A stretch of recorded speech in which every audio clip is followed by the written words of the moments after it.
رضعته 9 شهور مع ابنها مكان مامتها، وبعد ما اتربى على ايديها طلع وضربها وكمان سرق فلوسها. نادين الراسي قلبت الدنيا بعد ما كشفت أسرار علاقتها بأخوها الصغير. ازاي عملت كده؟ وهل اللي عملته ده حلال ولا حرام؟ تعالوا نقول لكم ايه الحكاية.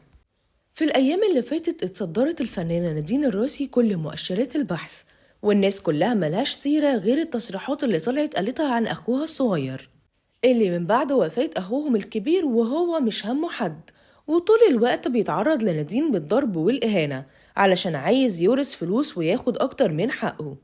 ده كمان حبس باباه ومامته علشان يحاولوا يخلوهم يتنازلوا عن أملاكهم.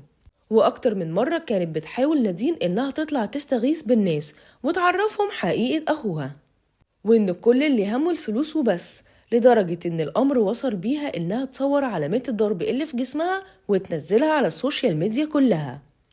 أما عن والدتها وباباها فأصابها شلل نصفي بسبب الحزن من اللي ابنها عمله فيها، ومن وقتها نادين بتتجنب إنها تجيب سيرته نهائي، خاصة إنها قعدت فترة طويلة تتعالج نفسيا من اللي هو عمله فيها هي ووالدتها ووالدها، لحد ما الجمهور اتهمها إنها في الأساس عمرها ما كانت قريبة منه، وإنها طول الوقت بتحاول تحسسه إن هو ملوش لازمة.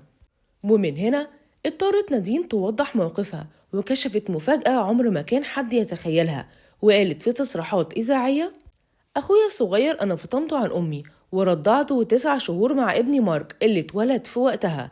كان كل همي إني أخليه جنبي لأنه أخويا وابني، وحد لعب له في عقله وخلاه يبعد عننا، وكل اللي بقى يفكر فيه هو الفلوس. واتفاجأت من أفعاله لما كبر. وكملت كلامها وقالت: أنا ممكن أسامحه على كل اللي هو عمله، لكني مش عايزة أشوفه تاني في حياتي ولا أتعامل معاه مهما حصل. الكلام ده أول ما اتنشر قلب السوشيال ميديا كلها، والناس اتقسمت في رأيها على التصريحات دي لجزئين.